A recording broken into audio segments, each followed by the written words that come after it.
Ladies and gentlemen, it's a moment of honor and privilege for me to welcome you all to this conference, namely Regional Connectivity Prospects and Challenges for Pakistan.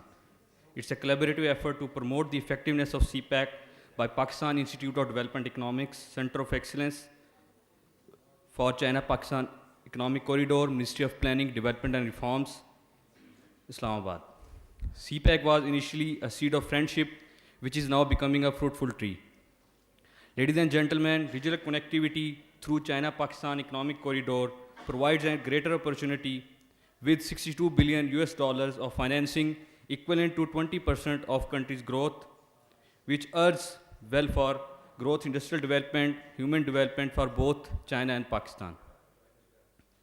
Ladies and gentlemen, greater cooperation and regional economic integration can bring about gains for South Asia and Pakistan, but there are several factors restraining regional cooperation.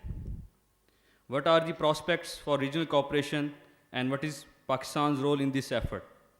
This keynote speech examines regional connectivity requirements, specifically enhancing regional infrastructure and agreements, improving conducive business environments, and investing in human development. Ladies and gentlemen, the outline of this key speech will be like strengthen regional infrastructure, benefits of regional cooperation for Pakistan, address policy barriers, tariffs, ease of doing business, EGIs, SMEs, and trust, invest sustainable human development approaches, inclusive growth, and exchanges.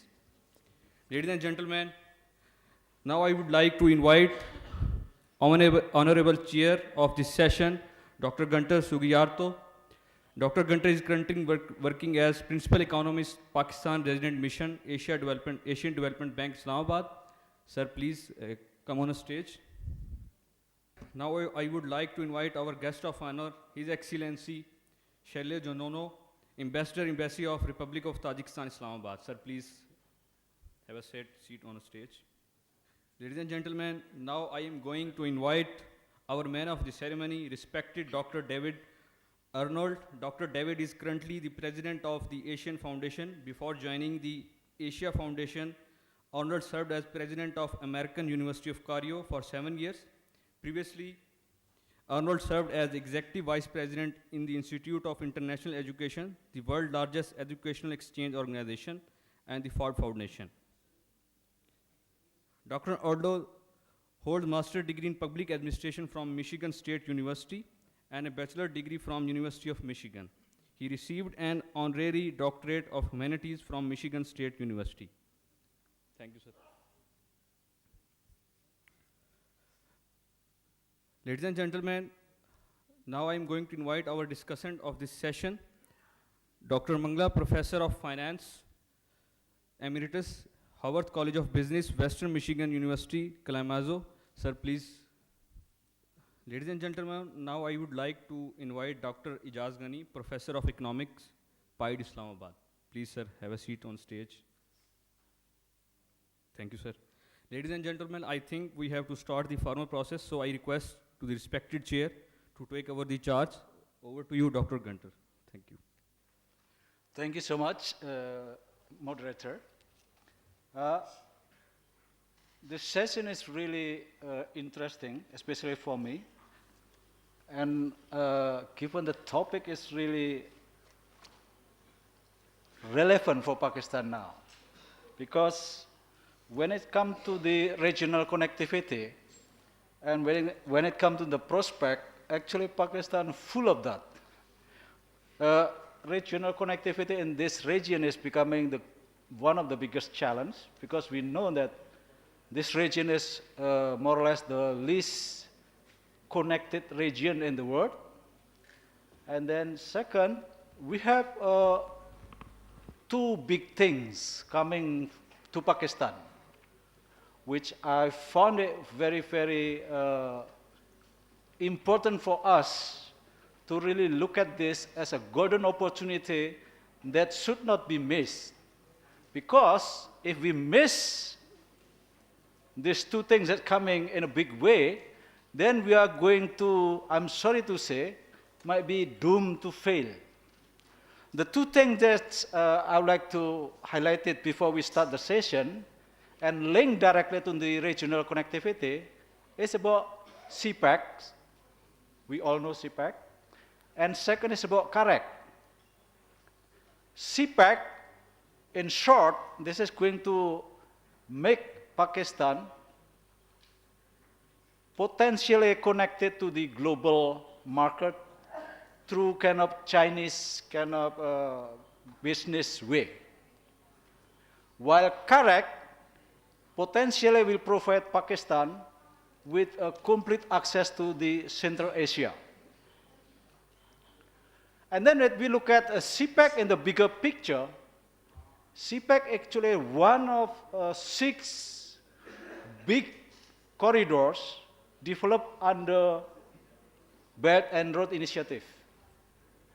If you look at the Chinese document, and you look at the One Belt, One Road, and now becoming Belt Road Initiative, there are altogether 6 corridors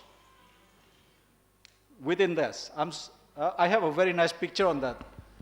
You send me email, I give you very, very nice depiction on that. I like to put this in the right context first. And CPEC is actually one of the biggest corridor, one of the most potential corridor among the other 6 corridors within the BRI. Why?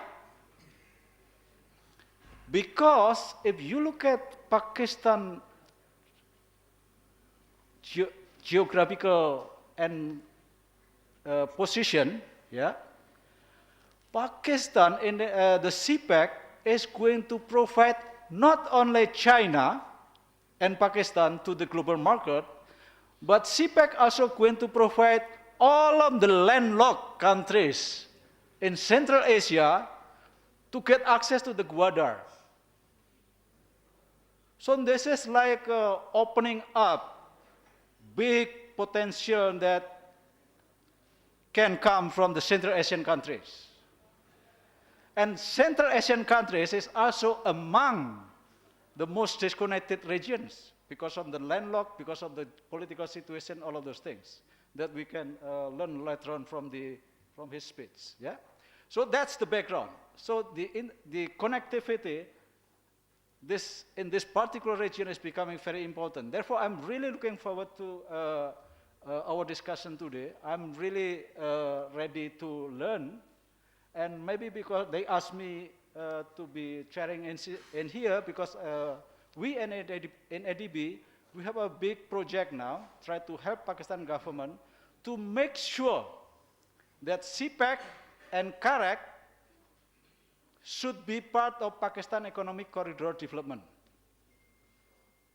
This is the key message that I would like to first bring in this particular event. Not the other way around.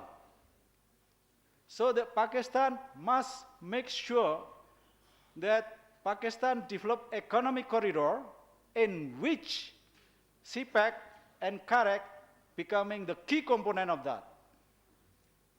This is the key success for Pakistan going forward to create 2 million jobs annually, to create more inclusive growth, to reach the full potential to become high middle income level. That's my introduction, right? Now we have a very interesting panels here. We have a guest honor, Mr. Sreli Jononov, sorry, yeah. Ambassador Embassy of Tajikistan. I know Tajikistan a little bit, and you are developing special economic zone as well. Huh? Very interesting that we can talk later on. Maybe I give you time to give your kind of initial intervention for this thing. You can sit or you can stand up there. Ladies and gentlemen, dear friends, dear panelists, guests to Islamabad, good evening, assalamu alaikum.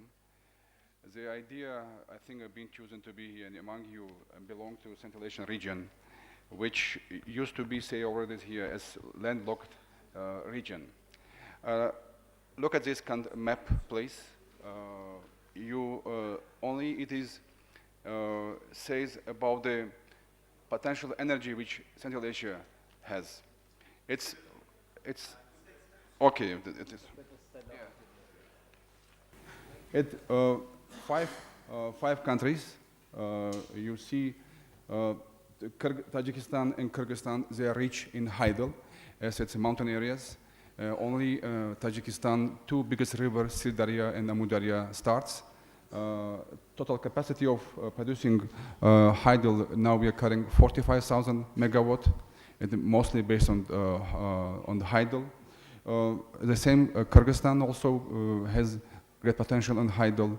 Three our neighbors, Uzbekistan, Kazakhstan, and Turkmenistan, they have huge resources, oil and gas.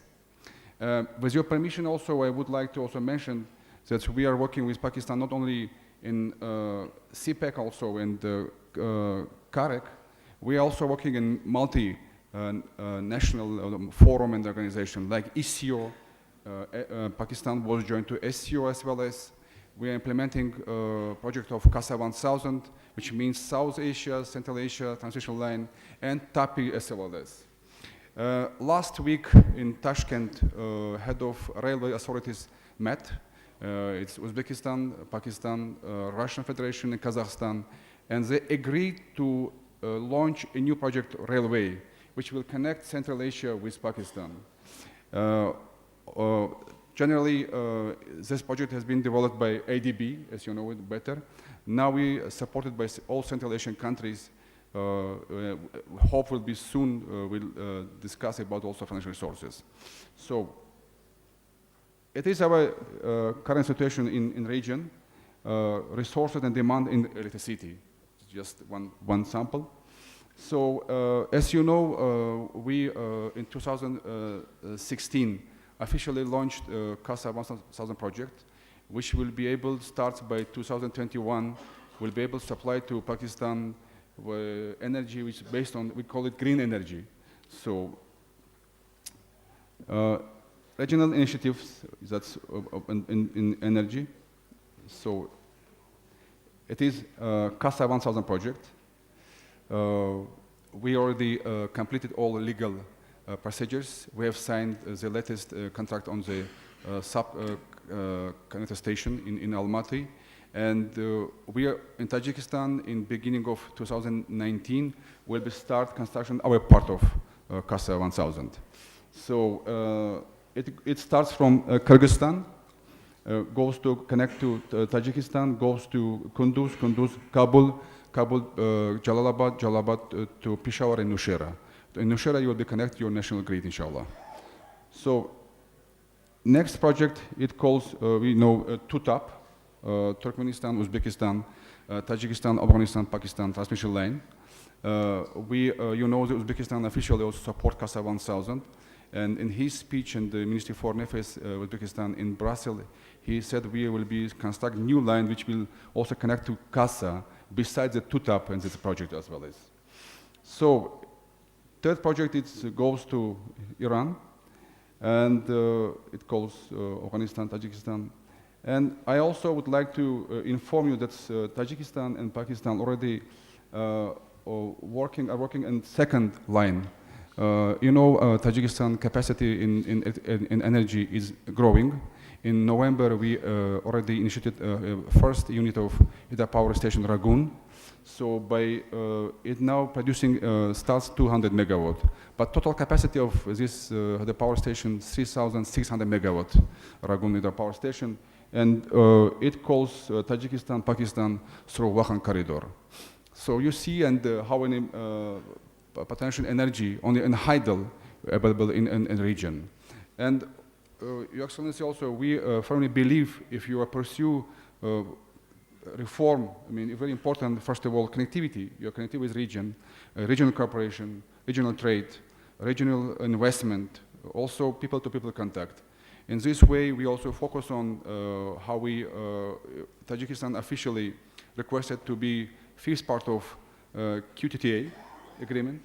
It is which transport agreement between China, Kyrgyzstan, Kazakhstan, and Pakistan. And we also officially requested to be fifth part of. We are able to start our using ports from Karachi and the Gwadar to Khunjarab, it goes to Kashgar, Kashgar to Kulma Pass. So for Tajikistan, especially all entire Central Asia, CPEC is a very important project. It is, will access one of the shortest way to seaports of Gwadar, not only to, I mean, even to Africa and also Middle East. Central Asia also, during 5 years, we increased and developed a relation with Pakistan in all the level, including energy, including transport, economy. We set up already 6 working groups in different areas, like transport, investment, trade, energy, infrastructure. So it's also to be done a lot of. In this way, we also need your support in the DDB, especially in Kasarem, in the project, in Karek, which will develop a transport corridor. Thank you very much.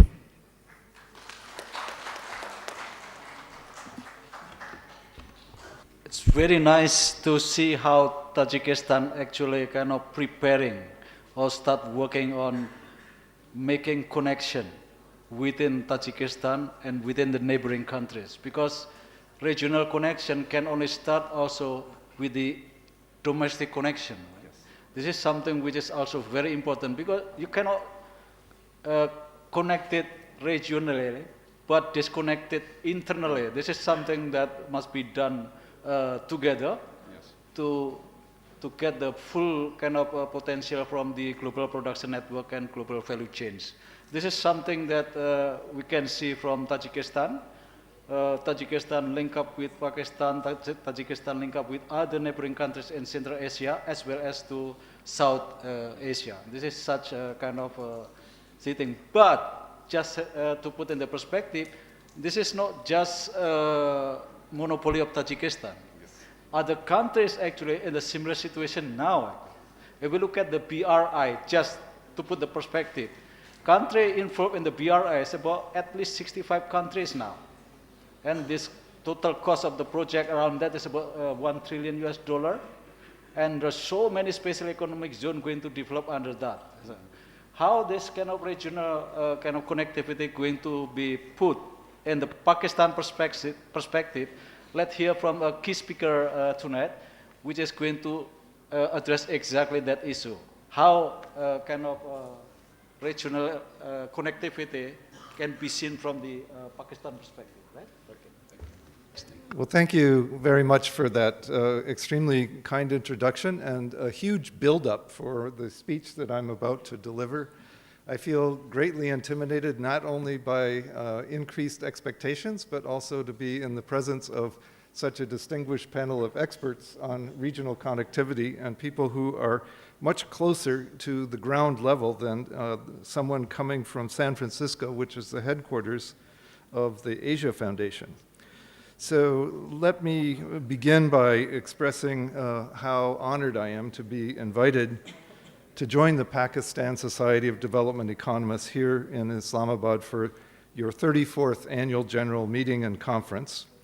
Of course, I want to thank the sponsors, the Pakistan Institute of Development Economics, and the government of Pakistan for supporting this important gathering, and also extend my personal appreciation to the people of Pakistan for your kind hospitality.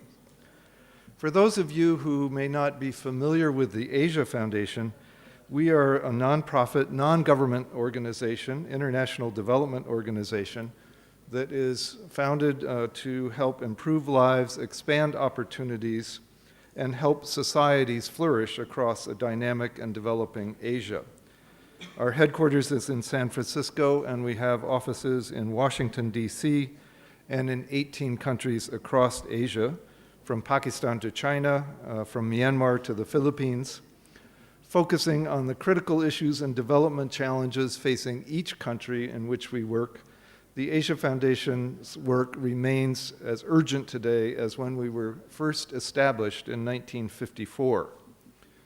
For more than 6 decades, and with a continuous presence here in Pakistan, the Asia Foundation has developed strong ties and valuable expertise on local, regional, and international issues.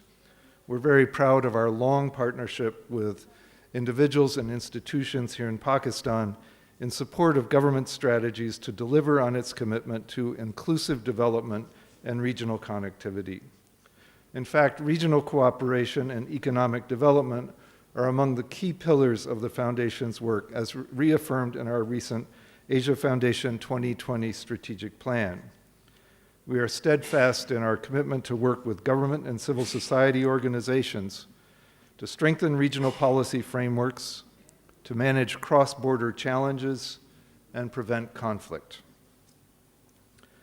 The Asia Foundation contributes to Pakistan's economic development through strategic research and building the capacity of practitioners to better face growth challenges of middle-income countries. We do this through initiatives such as a recent Asia Foundation Korea Development Institute study visit. And to enhance regional economic cooperation, the Foundation has provided support to the Pakistan-Afghanistan Joint Chamber of Commerce and Industry's Strategic Sustainability Plan. And also, we are also proud to be affiliated as a knowledge institution with ADB's CARIC program. So with offices in Pakistan, China, and nearly all of the member nations of SAARC, we feel well positioned to foster increased international trade, connectivity, and regional cooperation throughout South Asia. There are many important developments that are taking place in the region and beyond that are shaping and providing the context for regional connectivity in South Asia. Throughout the region, rapid and sustained economic growth has lifted hundreds of millions of people out of poverty. Regional and global economic integration has generated rising trade and investment within Asia and across the globe. And technology has accelerated change and created new opportunities in striking ways. At the same time, this region continues to face rising inequality, pervasive subnational conflicts, the challenges of urbanization, gender inequality, closing space for civil society, and the increasing adoption of protectionist economic policies by a growing number of countries. And left unaddressed, these challenges jeopardize Asia's gains and undermine its future prospects. Before I discuss regional connectivity and the prospects and challenges for Pakistan, I'd like to first highlight a few key data points related to Pakistan's economy to help ground and inform today's discussion. Pakistan, as a developing country, is one of the next 11. The 11 countries that, along with the BRICS countries, has the potential to become one of the world's largest economies in the 21st century. Pakistan is currently the 25th largest in the world as far as purchasing power parity, and is 38th largest on the basis of nominal gross domestic product. However, with a population of over 200 million, the world's sixth largest, giving it a nominal GDP per capita of about $1,500, Pakistan ranks 132nd in the world. There's no doubt that Pakistan is a land of opportunities, but sadly, many of those opportunities remain untapped. The World Bank's Global Economic Prospects Report for 2018 predicted growth in the Pakistan economy is expected to slow to about 5% in 2018 and 2019 from an expected growth of 5.8% in the outgoing fiscal year. Persistent policy uncertainty could dampen confidence and investment. Pakistan's economic management requires stabilizing the economy and undertaking structural reforms to address chronic underlying weaknesses. Over the longer term, persistently weak productivity and investment growth could erode long-term growth prospects that are keys to poverty reduction. Although poverty remains widespread, particularly in rural areas, the proportion of the population in Pakistan living below the national poverty line has actually dropped from 64% in 2001 to 29.5% in 2013. However, as was noted in Dr. Adil Najam's presentation earlier today, much more needs to be done to improve Pakistan's human development indicators. Against this backdrop, what are the prospects for regional cooperation and stability? What is Pakistan's role in this effort? And how does Pakistan stand to gain from greater regional cooperation? This is the focus of my remarks this evening. There's no doubt that increased regional economic cooperation and connectivity can further contribute to the wider region's stability. However, this overarching framework needs to be reinforced by action in three important areas. First, strengthening regional infrastructure. Second, addressing policy barriers at both the national and subnational levels as a complement to boosting regional connectivity. And third, investing in sustainable development through inclusive growth and people-to-people exchanges.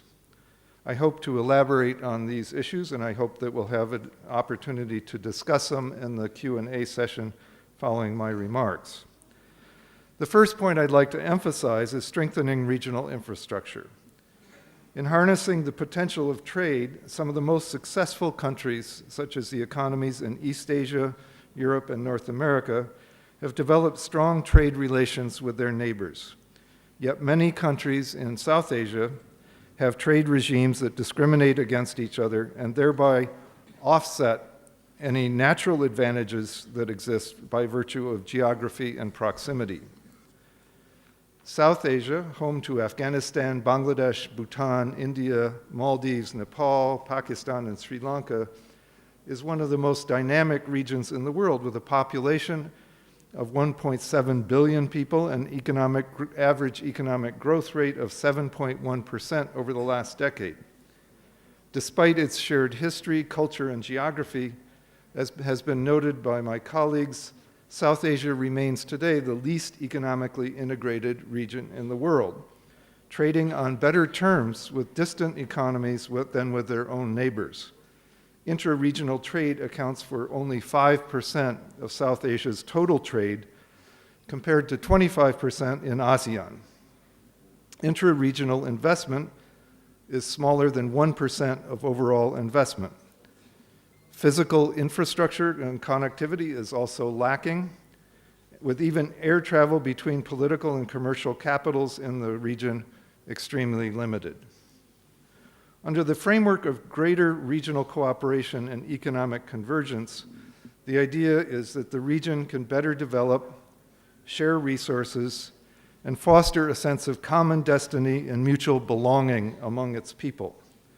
As posed in a recent bank analysis that raised the question of what if trade between the countries of South Asia was valued at $67 billion a year instead of $23 billion a year? And what if bilateral trade between India and Pakistan were valued at $37 billion instead of $2 billion? Clearly, India and Pakistan have merely scratched the surface of their bilateral trade potential. Moreover, only a fraction of hydropower potential of the region has been tapped. Landlocked Afghanistan, Bhutan, and Nepal, as well as northeast India and Khyber Pakhtunkhwa in Pakistan, could gain much from better transit and connectivity. Regional tourism could grow more quickly, as could trade and other services such as education, healthcare, and financial services. More foreign direct investment within the region could help spawn regional and global value chains. Pakistan has yet to fully leverage multiple regional cooperation and integration platforms. Several of these have been alluded to already, but such regional platforms include the SAARC Preferential Trading Agreement of 1985, the South Asia Free Trade Pact of 2006, and other South Asia trade agreements that have faced multiple challenges in helping South Asian economies reach their full trade potential.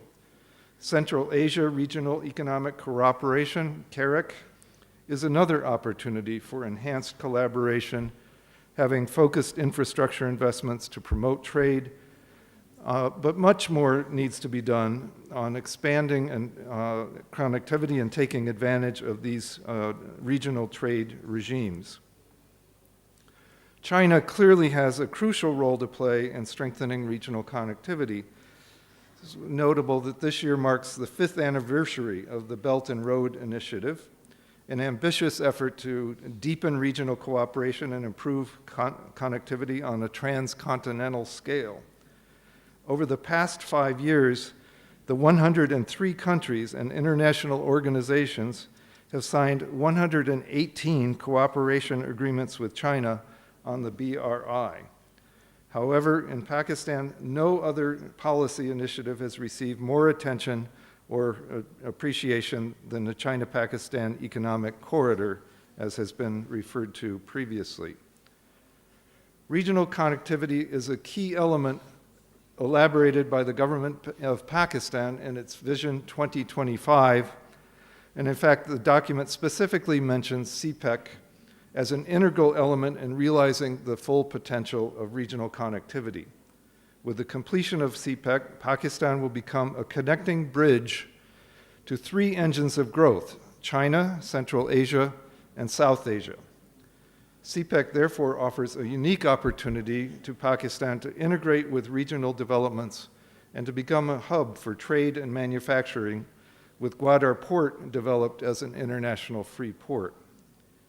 It's undoubtedly a massive project which offers enormous benefits for the people of Pakistan and the region. CPEC is expected to modernize Pakistani infrastructure, strengthen its economy by the construction of modern transportation networks, numerous energy projects, and special economic zones. Government estimates show that CPEC-related investment will spur economic activity and create about 2 million direct and indirect new jobs.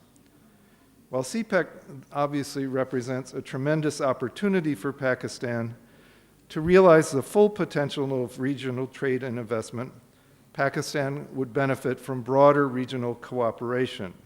CPEC alone is not enough. This brings me to the second theme of my remarks, which focuses on policy barriers at the national and subnational level, which are essential to remove to complement and enhance regional connectivity. What are the policy barriers impeding a balanced and equitable economic progress and restraining unmet potential in trade in South Asia? First, let's turn to the high trade costs and investment restrictions, which pose a significant barrier to regional connectivity. The costs of trade are disproportionately high within South Asia compared with other regional trade blocs. For example, the average costs of trade within South Asia are 20% higher relative to country pairs in the Association of Southeast Asian Nations, 20% higher than country pairs in ASEAN, and over 3 times higher than the corresponding costs among the countries of the North America Free Trade Agreement, NAFTA, formerly known as NAFTA, now known as Canada, Mexico, Canada, and the US. New name, same concept. The large gaps between actual and potential trade arise because countries in the region have erected barriers that include high tariffs and paratariffs, which are taxes levied on imports but not on domestic output. These paratariffs, along with widespread exclusions from tariff preferences in the form of sensitive lists, have rendered the region's free trade agreements ineffective, despite, as I've mentioned, a regional South Asia Free Trade Agreement that came into force in 2006. It's noteworthy that these barriers have a direct impact on consumers.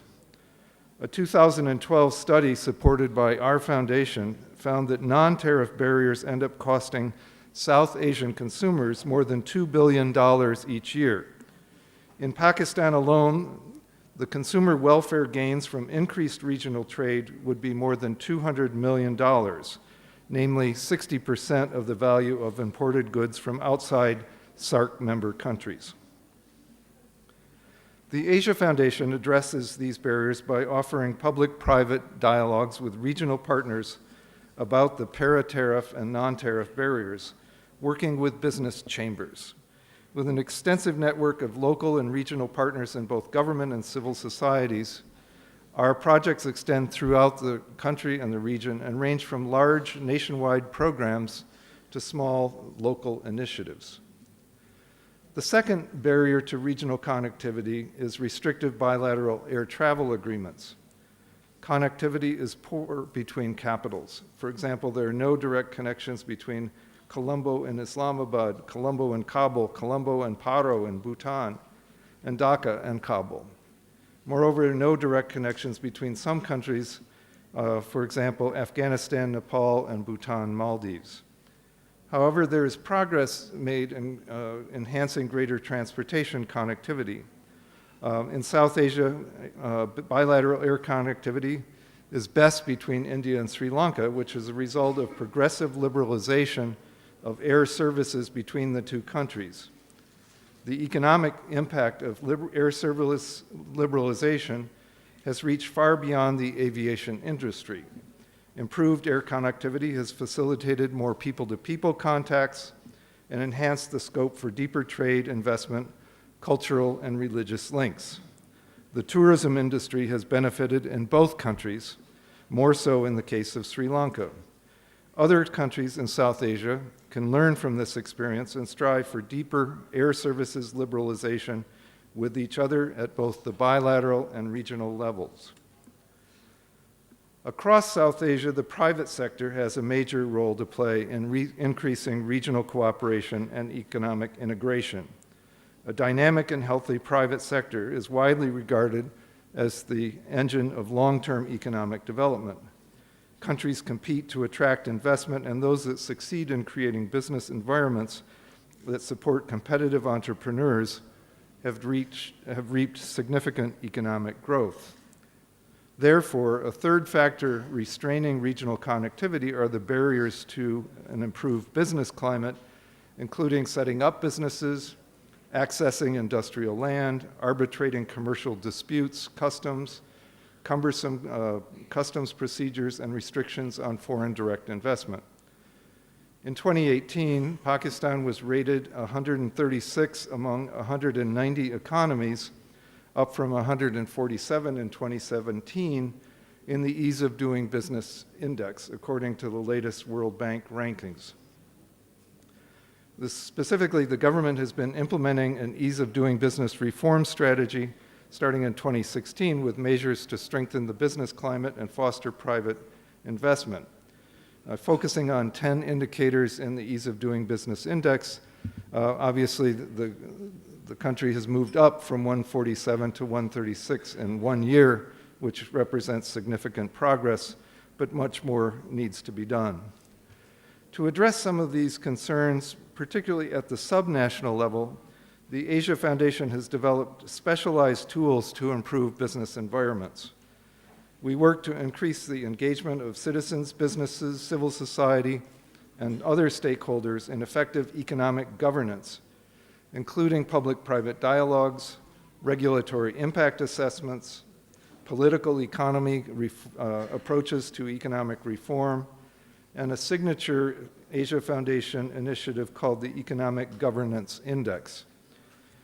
EGIs in particular are indices of business climate that rigorously assess the progress toward improving economic governance through a set of quantitative indicators.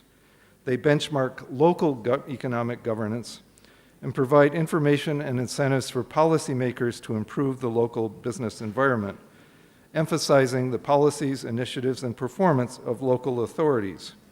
EGIs in each country have shown that local governance differs drastically across the nation and the region. The Asia Foundation first pioneered this approach, the Economic Governance Index, in Vietnam, and then has replicated it in other countries across the region, including Sri Lanka and Bangladesh. Additionally, public-private dialogues are often used in conjunction with the EGIs in order to bring public sector, private entrepreneurs, and other stakeholders together to discuss ways to remove the barriers identified by the EGI and to have a tangible impact on economic development. In the countries where these processes have been established, local authorities use the information provided by the EGIs and the public-private dialogues to take practical measures to improve the local business environment. In addition, efforts are also needed to promote competition at the national level, especially for micro, small, and medium enterprises, the major source of employment for most countries in Asia. In Pakistan, SMEs constitute nearly 90% of the 3.2 million private enterprises in the industrial, services, and trade sectors, employing 70% of the non-agriculture labor force. These enterprises also contribute over 30% to GDP and 25% to the country's total export earnings. Their share in value-added manufacturing is estimated at 35%. Successive governments in Pakistan have tried in the past to focus on SME development, but the sector remains uncompetitive in world markets owing to structural weaknesses, obsolete technology, lack of access to credit and marketing and management skills, unfriendly business and regulatory environments, and other factors, despite various initiatives that have been undertaken at the federal and provincial levels. SMEs therefore need mechanisms through which they can get support in the different functions of the business, including technical upgrading, marketing, financial and human resource training and development. Unlike large enterprises in the formal sector, small enterprises are constrained by financial and other resources. According to a recent report by the State Bank of Pakistan, SMEs hold only 6% of the banking credit portfolio, while the major chunk of around 66% goes to large companies. Banks in Pakistan are generally reluctant to lend to small businesses. Most small businesses finance expansion projects through their own source of funds or informal credit, which is very expensive. Banks also have stringent collateral requirements for SMEs. Most lending is done by keeping fixed assets as collateral, and lending against movable assets is a rare occurrence. And these collaterals are therefore a huge barrier, especially to first-generation entrepreneurs and women entrepreneurs. A final and important barrier to effective regional cooperation is the trust deficit and political tension that prevails in the region, particularly between India and Pakistan, which affects regional integration. A long history of mutual mistrust, negative stereotypes, and cross-border conflicts cast a shadow over cooperation efforts.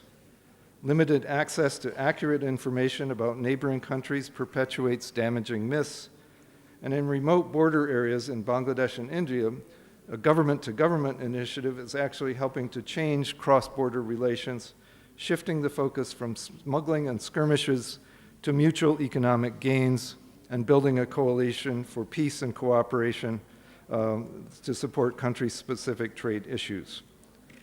The Asia Foundation contributes to greater regional cooperation by supporting business communities and relevant stakeholders in Pakistan and Afghanistan and engaging them in a meaningful dialogue to explore economic opportunities. In this effort, the Foundation has applied a three-pronged strategy. First, producing research to help identify viable areas of policy improvement and business-to-business collaboration. Second, organizing the business communities in both countries on joint platforms, the Core Group and the Pakistan-Afghanistan Joint Chamber of Commerce and Industry, in order to help improve interface mechanisms. And third, to improve the institutional environment for economic cooperation that helped Pakistan, Afghanistan to develop trade policies by streamlining capacity building to support to the Pakistan-Afghanistan Joint Chamber of Commerce and Industry. My third point this evening is the importance of sustainable and human development approach, including inclusive growth strategies that benefit women and youth. There are huge opportunities for inclusive growth in this country, including responding to the opportunities posed by a youth population and women who are largely outside of the productive economic sphere. Two demographic groups that have not fully benefited from Pakistan's growth process so far. As was noted this morning, Pakistan is currently passing through a demographic transition, which has resulted in a youth bulge with 63% of Pakistan's population comprised of youth, 69 million below the age of 15, and an increase in the working population as a share of the total population. However, to reap the demographic dividend of this change, the economy needs to provide education and create productive and remunerative employment for young workforce entrants. Foreign companies coming from outside of Pakistan, such as Uber and Careem, through their entry have acknowledged and signaled the economic potential of a nation with a young population. Pakistan also has the lowest rate of female entrepreneurship in the world. According to a Gallup survey, only 1% of women are entrepreneurs in Pakistan compared to 21% of men. Women's labor force participation of 24.9% is the lowest when compared to other countries in the region, India, Bangladesh, and Sri Lanka. Access to finance is one of the factors that's prevented women from engaging in engaging in entrepreneurial activities, with only 5% of women having access to an account at a formal financial institution.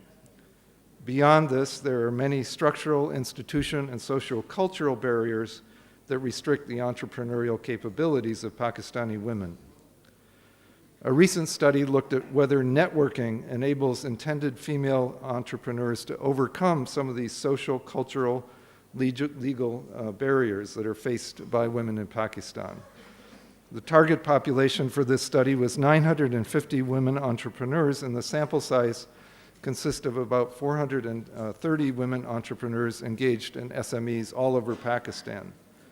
The study showed that networking is indeed a key element in supporting women's entrepreneurship. Capability and opportunity recognition were higher among those women who were young, engaged in networking, and who have business management backgrounds. Efforts are being made to develop female entrepreneurship and to support women in micro and small business in Pakistan. However, a study by the Pakistan Microfinance Network demonstrates that these efforts are often piecemeal and inadequate, as they fail to ensure significant increased female access to financial products and services, and have had limited success in promoting the development of female entrepreneurs beyond small home-based businesses. To address these gaps, the Pakistan Women Entrepreneurs Network for Trade, WeNet, aims to be a representative, inclusive, and sustainable platform for women entrepreneurs in the trade of goods and services, and which was established and supported by the World Bank Group here in Pakistan. Moreover, innovation through digitization and entrepreneurship are playing their part in human capital development, with innovation in technology and other sectors creating new avenues for growth and livelihoods. Federal and provincial governments have set up funding windows and incubation facilities to promote innovation and entrepreneurship. And some of the startups by young entrepreneurs have generated very promising results. Technological innovation, if sustained and expanded, can play an important role as part of an overall inclusive growth strategy. They will also contribute to the diversification of the economy and to the creation of a knowledge-driven services sector. These initiatives demonstrate the role that NGOs and enterprises across Asia are playing, sometimes with government support, and sometimes through triangular cooperation agreements to advance inclusive growth and development. Organizations like the World Bank, United Nations, and the Asia Foundation have a role to play in facilitating these connections and supporting NGOs and private sector organizations to expand their reach and influence and to ensure that sustainable development becomes a priority and not just a consideration. In closing, the three issues that I've highlighted today are central to Pakistan's economic and human development journey. Regional connectivity requires enhanced regional infrastructure and agreements, improved conducive business environments, and investments in human development. We believe that with increased focus on these three critical components, incidents of mistrust and conflict can decrease, and the opportunity for more legitimate trade, investment, and regional cooperation can increase. The end result will be enhanced economic opportunities for citizens throughout South Asia, together with greatly reduced threats to regional peace and stability. Thank you all for your interest and support, and I look forward to your questions and comments.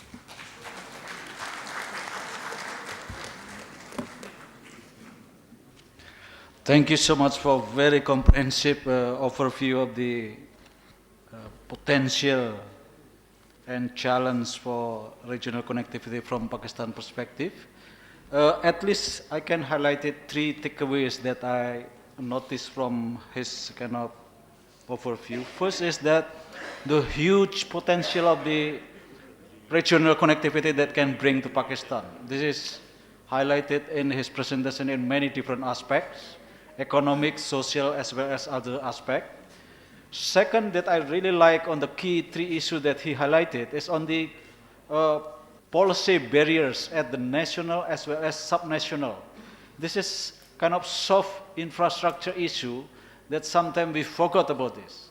Because for me, actually the binding constraint of regional connectivity actually lie on this kind of soft infrastructure rather than hard infrastructure. Because strengthening the infrastructure is easier rather than addressing the kind of soft infrastructure in terms of policy, coordination, knowledge sharing, all of those things. Yeah. The third one that I really like from Asia Foundation approach, which is also shared with us, in terms of the importance of having tools, analytical tools, to really understand the whole complexity of the issue and coming and helping in the evidence-based policy making process. This is also shared with ADB. In fact, we also developed 10 analytical tools that are going to be available for us, maybe, I promise you, maybe by June, for instance, June 2019. Some of them we already have, I can mention later on during the discussion, that analytical tools can be very powerful to help understand the issue and coming up with very convincing evidence-based policy making process and decision making in kind of very important areas here. We have 2 very prominent discussions, Dr. Mangla and Dr. Ghani. So I would like to give them time. You can, because this is the last session, you can take as much as time you can discuss. So maybe start with you, Professor. Thank you. Bismillahirrahmanirrahim, in the name of Allah, the gracious, the merciful. It's a great honor to be in the company of David Donald, who comes from, I just found out that I have 3 commonalities with David, our guest speaker. He went to Michigan State, he went to UFM, and his better half comes from Kalamazoo, Michigan, where I've spent last 40 years. And all myself and my 4 children have went to all these 2 schools. So, David, it's homecoming. Okay? Go Blue, go Spartan, go State, go. Okay. David has served the global world, and in particular the US, as a public servant, and his achievements are enormous. And he has given an excellent presentation, has highlighted the importance of regional connectivity for a developing economy like Pakistan. He has described how Pakistan can benefit from regional connectivity and what policy options need to be pursued to boost regional connectivity. The paper highlights 3 important elements of regional connectivity, including A, regional infrastructure, B, and agreements relating to that, B, private sector developments, and C, sustainable development. You have hit on the nail on the three issues in your talk. The paper rightly points out that Pakistan can benefit from strong regional connectivity. I wrote the word if, and I'm now adding the word IFF. If it directs efforts at development of physical infrastructure with a focus on regional development, promotes private sector, and invests in sustainable human and other sustainable development. My third comment is that it needs to be realized that regional connectivity can be beneficial only if trade facilitation mechanisms are established to promote regional trade in goods and services. And as your meager data on those trade numbers in the greater Asia and Southeast Asia and in our context are very meager as compared to what they should be. In the context of South Asia, research has shown that intra-regional trade remains dismal due to the lack of trade facilitation. It is therefore imperative that Pakistan and other Southeast Asian countries work together to boost intra-regional trade through reduction of tariffs and non-tariff barriers, as well as better trade facilitation mechanism. That's where, David, organizations like yours and other public policy forums in America can help Pakistan in improving those numbers by using some of the political leverage and other non-political leverages in the subcontinent, in the Southeast Asian context.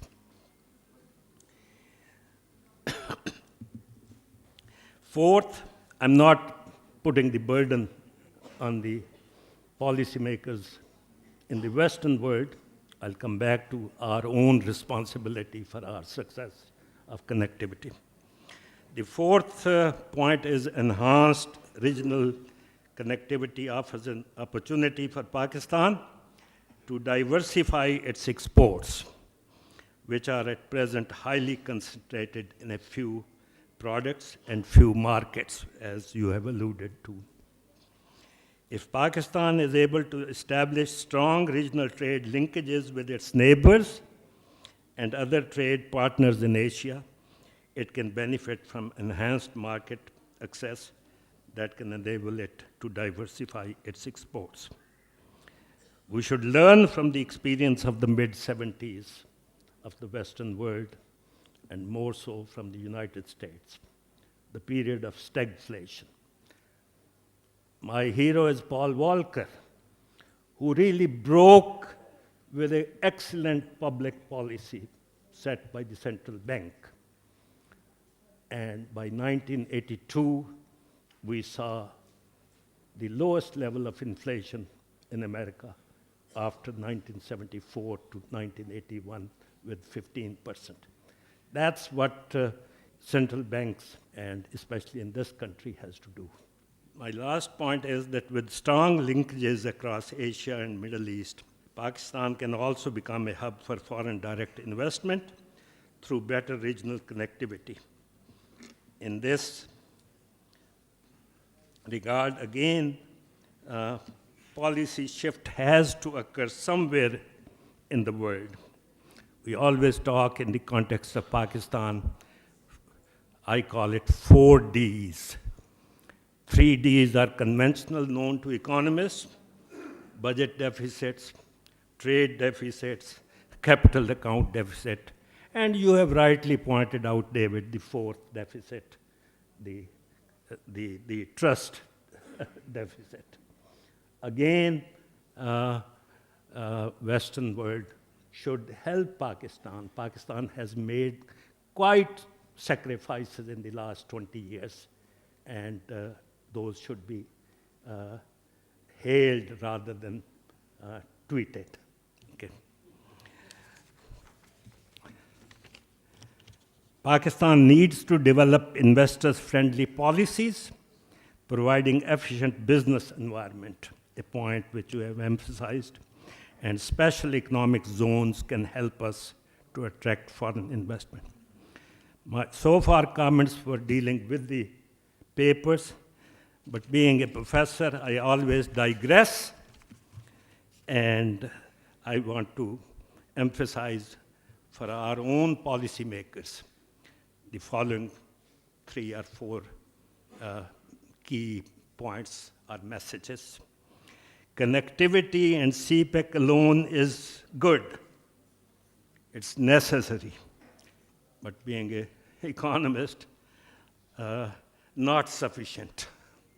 What is needed is transparency of data in the CPEC, a clear public policy debate showing cost and benefit analysis of each project, rule of law and good governance. In 1991, one of my favorite presidents of the United States, Bill Clinton, coined the phrase, "It's the economy that's stupid. It's the governance is stupid in some part of Asian countries." We have to improve on that. $64 billion investment of CPEC can do nothing if the governance of those investment projects are not. And for every economic students, I wish Dr. Ishrat Hussain was here as it was announced. We should read the book he wrote recently, Governing the Ungovernable. That should be a part of textbook for our undergrad and graduate students of economics and finance. My colleague, Major Hasnain of Lahore School of Economics, where I come for a semester, provided me few interesting historical facts in reference to connectivity from British India connectivity history. And I quote 1 or 2 from that. British ambitions about Grand Trunk Road. Dalhousie, the Governor General of India from 1848 to 1856, was inspired of all those who were working on the Grand Trunk Road.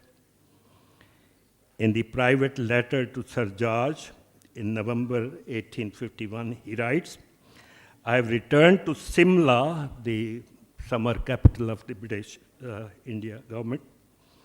I have returned to Simla by the new road which I commenced 1 year ago in 1850, and it will not be surpassed by any mountain road in the world. About 40 miles are now finished. My project is to extend it to the Chinese frontier. I hope to see it well advanced through. I shall see it finished, and I shall feel a right to be a little proud of it." The dream of Dalhousie was ultimately fulfilled in 1968 when Pakistan and China agreed for the construction of an all-weather truckable highway passing through the highest mountain ranges of the world, Karakoram Himalayas, linking all commercial centers. And last, about this Grand Trunk Road, because connectivity, I couldn't find a better example than that. Benefits of the Grand Trunk Road are evident from the following passage taken from Oxford History of India. The people were disarmed with the northwest frontier fortified. Roads were built everywhere. And I skip. The short-term reward was great. By 1857, the new systems had so far won the Marshall people that when the mutiny came, and provinces remained loyal, while the Sikhs actively assisted in its supervision. I end my comment. I'm not a Urdu poet, but I loved it. Safar hai shart, musafir nawaz behtere, many. Forgive me my pronunciation. Hazar ha shajr sayadar rah mein hai. Thank you.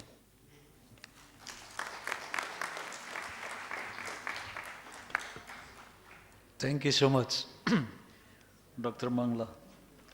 Uh, just 3 points that I pick up from his discussion, which adding maybe more during the discussion later on.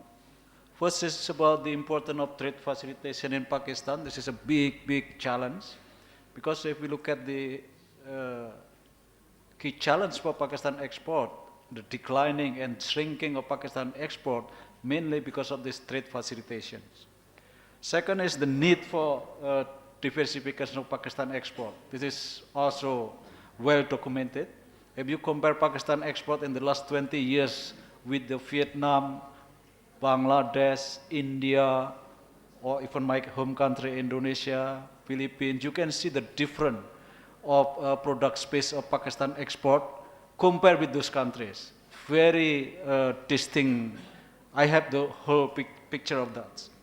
And then the third one that I really like his remark is regarding that connectivity is necessary condition, but it's not sufficient.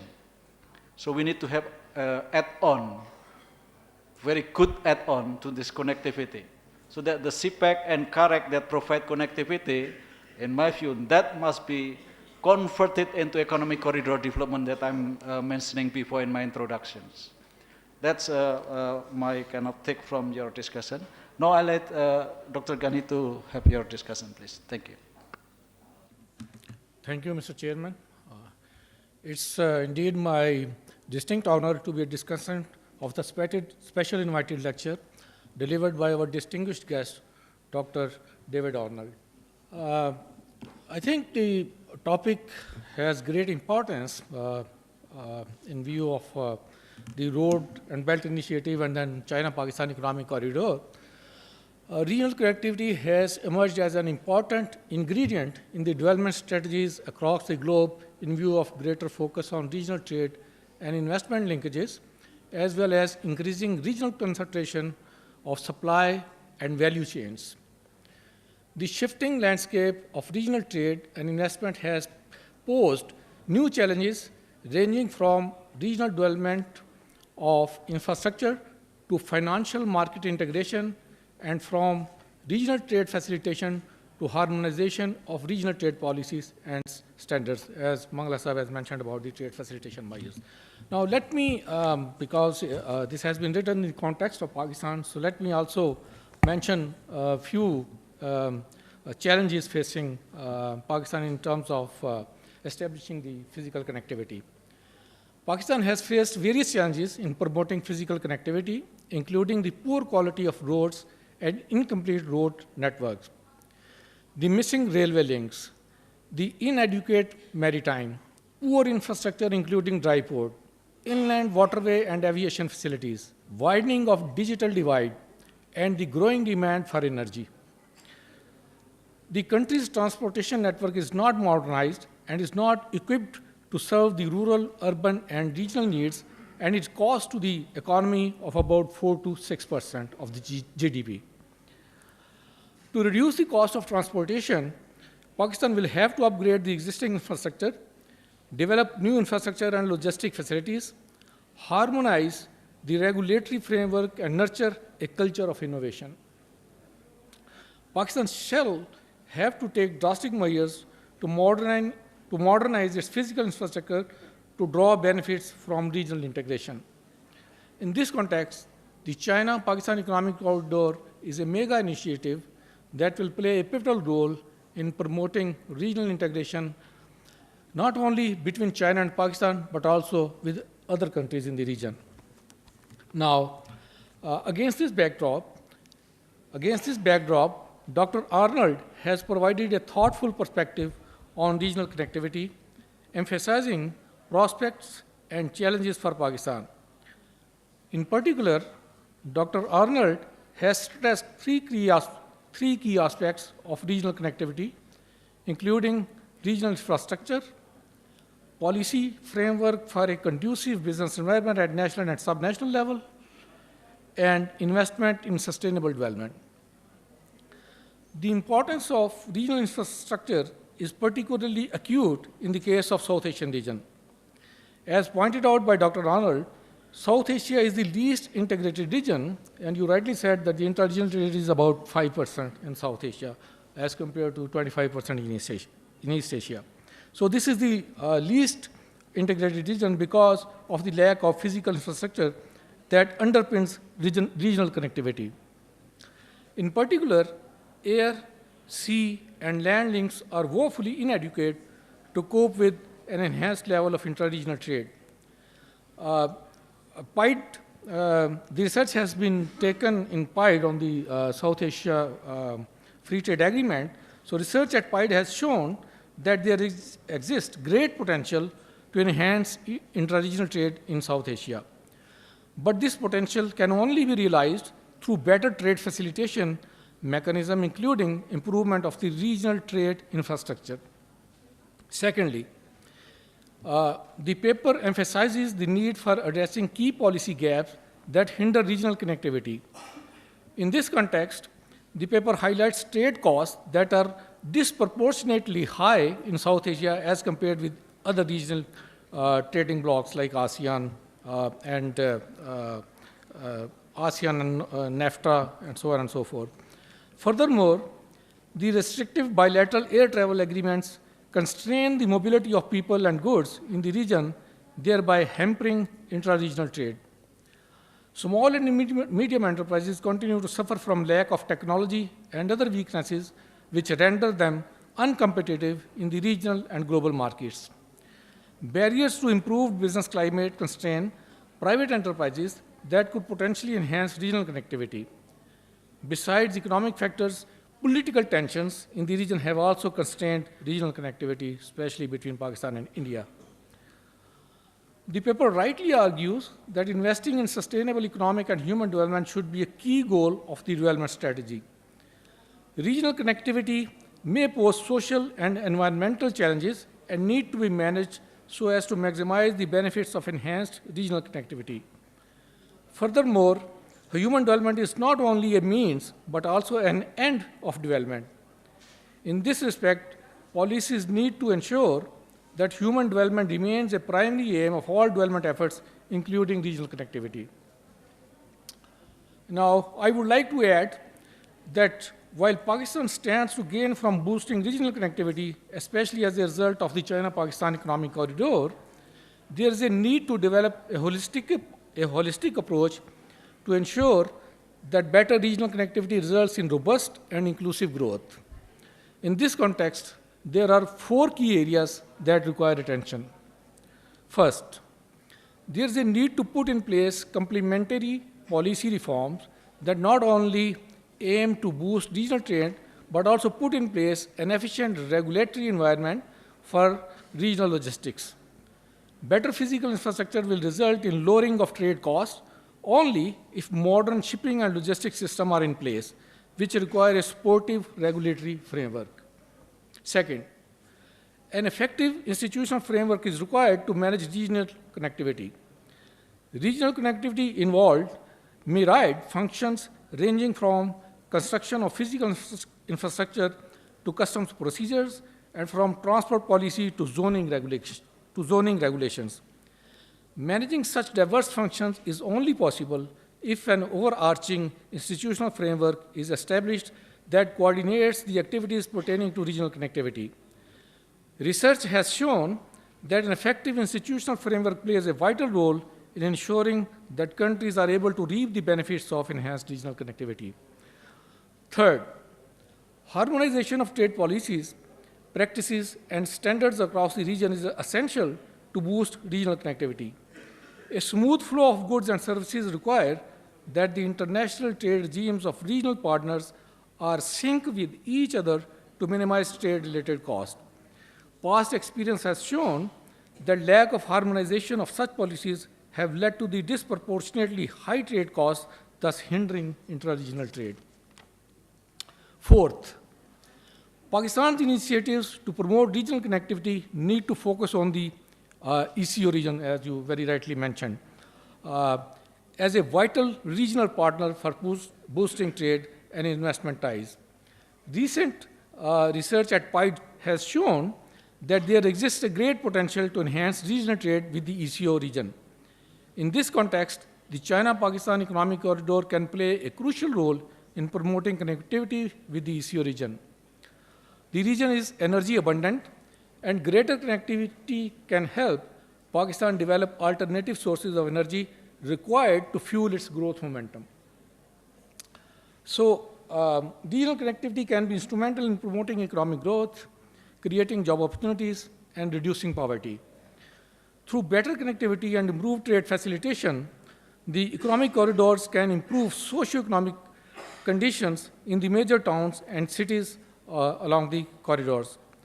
PIDE research on economic corridor development in Pakistan has provided a rigorous analysis of the benefits that can accrue through economic corridor development investments, including productivity improvements, industrial expansion, and broader socio-economic development. The study has demonstrated that there is significant potential to leverage ECD to develop production clusters in various regions of Pakistan, which would also take into account the socio-economic development of the different regions and lagging behind regions. Finally, enhanced connectivity is a key asset in attracting global investment and production, export promotion, and ensuring economic growth. Pakistan's locational advantage cannot be fully exploited without resolving the connectivity issue. With connectivity, Pakistan can align itself with global production and commercial networks. Enhanced connectivity is expected to bring about two major outcomes. First, the production and distribution networks in our region will not only deepen in terms of the value chain, as Dr. Gunter said, but also widen in terms of more goods and services. In this way, the country will become more entrenched in the global and regional production and distribution networks. Second, enhanced connectivity will reduce development gaps in different regions of the country, as the increased connectivity of backward region with the rest of the country will bring in efficiency gains. So, Pakistan requires a long-term strategy to enhance its regional connectivity so that it can operate in an efficient and seamless manner. Therefore, necessary mechanisms and resources will have to be put in place for effective implementation of regional connectivity. Let me now conclude by congratulating Dr. Arnold for his very insightful lecture that has enlightened us on the role of regional connectivity in economic development with a particular focus on Pakistan. Thank you very much. Thank you so much, Dr. Ghani. It's very good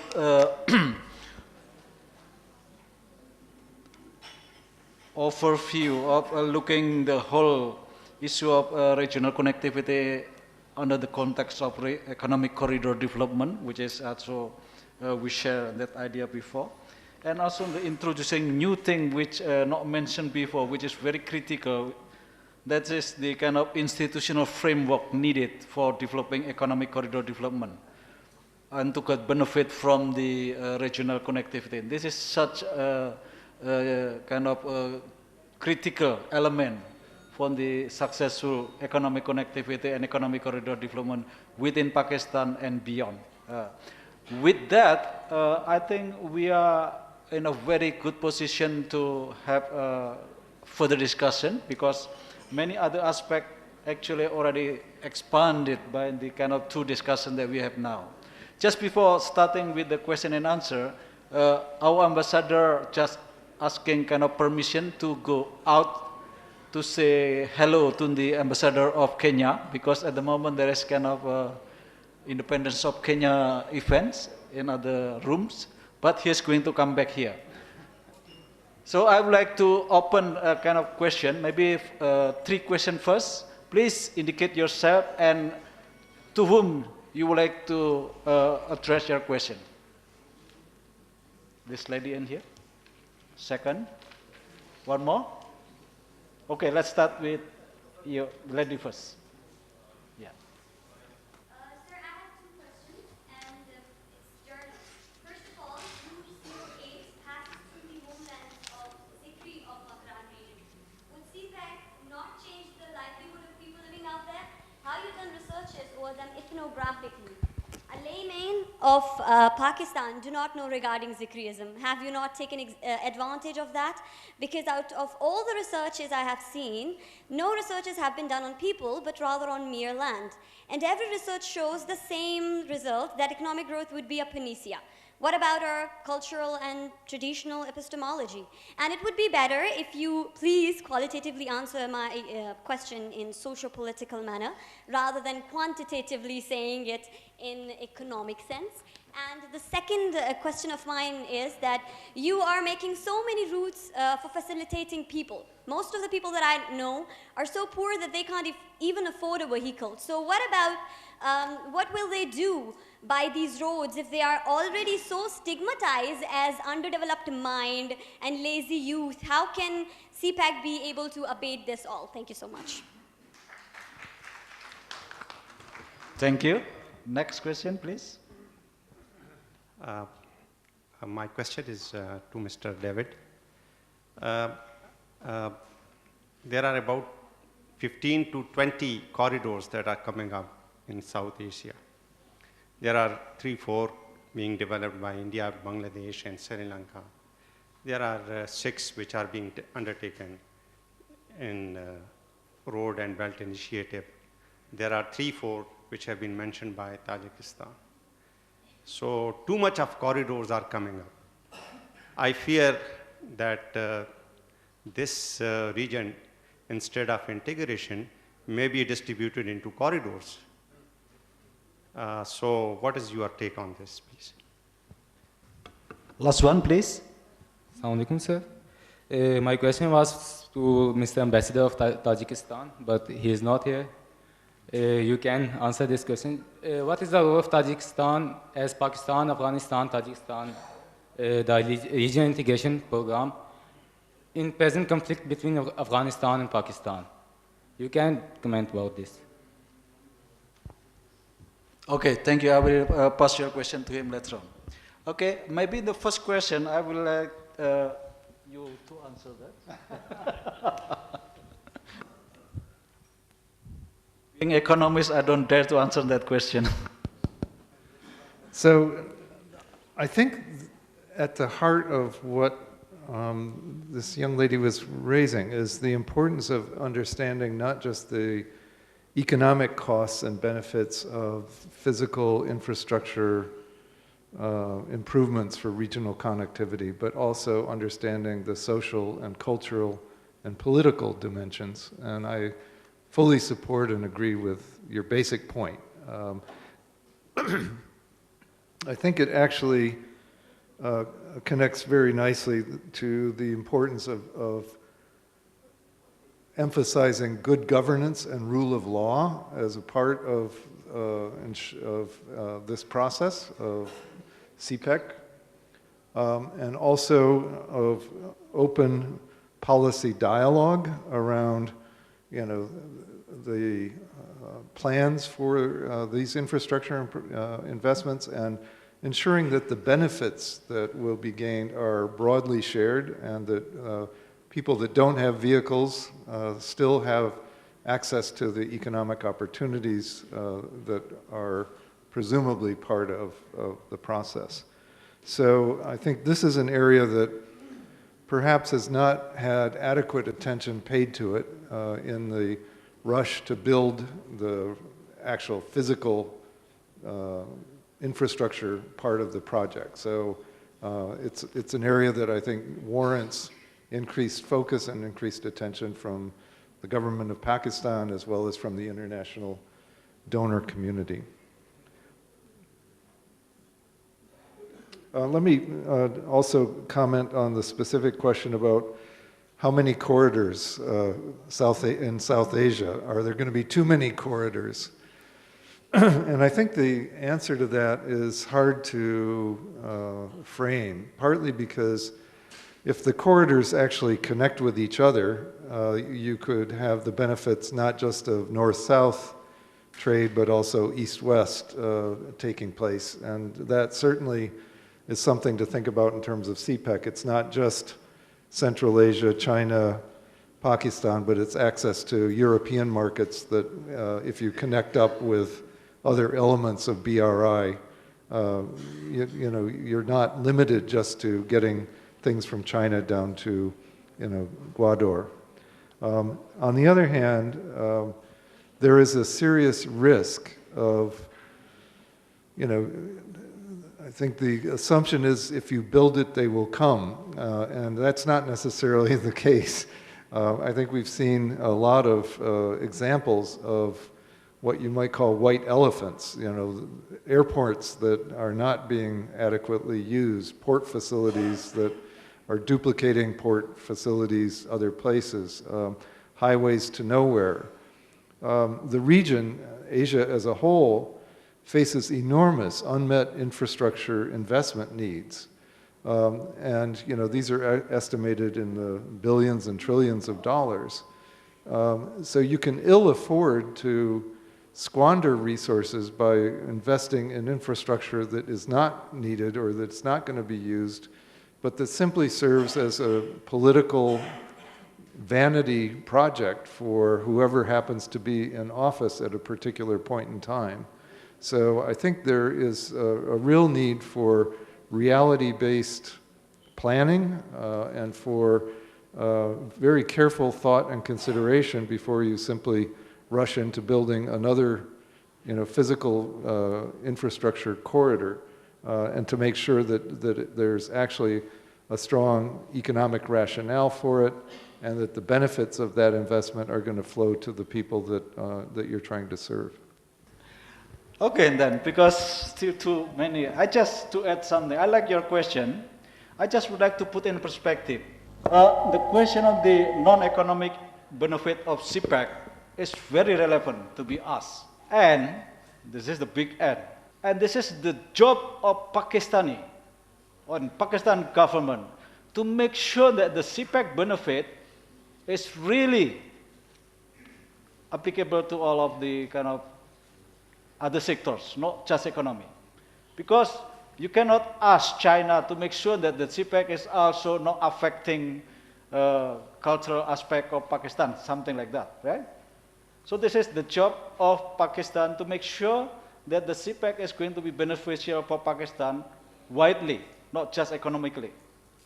This is also in line with my first point that remember that CPEC and CAREC, you can see it from Pakistan perspective, this is two big rich guests coming to our house. It depends how are you going to treat these two guests. We must make sure that we should not allow the guests to destroy your kitchen or your bedroom, all of those things. That's my point, yeah? This is the analogy of that. Second, on the too much corridors, yeah? I think your question is kind of very relevant, but look at the situation now. Because these two regions, South and Central Asia, is the most disconnected region in the world. So, just at kind of the natural progression, if we would like to develop the economic corridors, and we would like to develop the kind of special economic zone, these are the areas that the potential benefit can be very huge. So the biggest question now is actually to make sure that the economic corridor that we develop, the special economic zone that we are going to develop, is going to be successful one. Why? This is the big thing that I'm going to reveal Friday morning maybe. But I give you a clue. Because in the special economic zones, the failure rate of special economic zone in the global context is very huge. And even in China, the failure rate of special economic zone is actually 77%. That means the success rate is only 23%. That's China. How about other countries? Of course, lower than China. And China can convert the failure special economic zone into something more useful and merging into the one that successful one. So at the end, the overall result is fine. But in other countries, the story is not like that. He just mentioned about the white elephant. That's something that we must care. Because if we fail, I give you an example, if we fail in the 9 special economic zone that we are going to develop under the CPEC, that's very costly to the economy. So that we must be sure that in the 9 special economic zone under the CPEC later on is going to be successful. And by the way, the 9 special economic zone under CPEC is only a small component.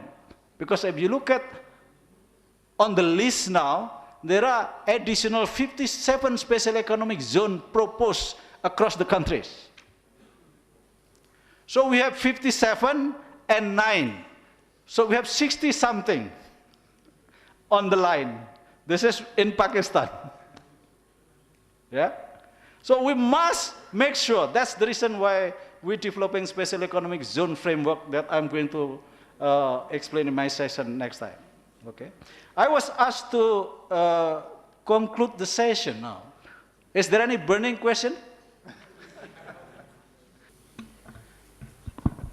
You know, we did a study, I think Gunter is familiar with that study. That was the establishment of economic corridors in Pakistan. So we took Balochistan, you know, KPK, Punjab, and so on and so forth. So those were M4 linking Faisalabad and Multan in central Punjab, National Highway connecting Multan and Qila Saifullah, N70, National Highway N50 linking Balochistan with the rest of the economy, and Express E35 from Islamabad to Mansehra in KPK onward to China and Central Asia. So our findings specifically with Balochistan were that there are very positive, positive outcome if this corridor is established there. So it is generally acknowledged that investment in economic corridors leads to the economic development and higher standard of living of people via physical and social infrastructure. So there is a socio-economic development when there are health, when we talk about the health facilities and we talk about the education facilities, establishment of infrastructure, school, colleges, etc. So investment in physical and social infrastructure accelerates growth through its backward and forward linkages. So that is a positive kind of indication which relates with the connectivity. That's all. Thank you. Thank you so much for all of the time. Let's give a round of applause to the kind of guest of honor and then the presenter and all of the discussion. Thank you so much. Thank you for the wonderful discussion. And now I request to Dr. Gunter to please present a token of appreciation to Dr. David.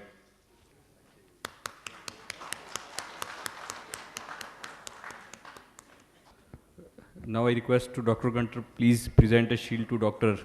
Manglasa.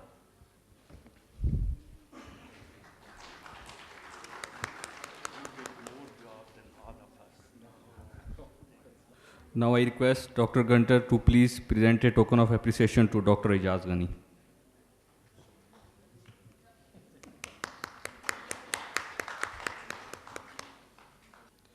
Now I request to Dr. Mangla, please present a shield to Dr. Gunter, please.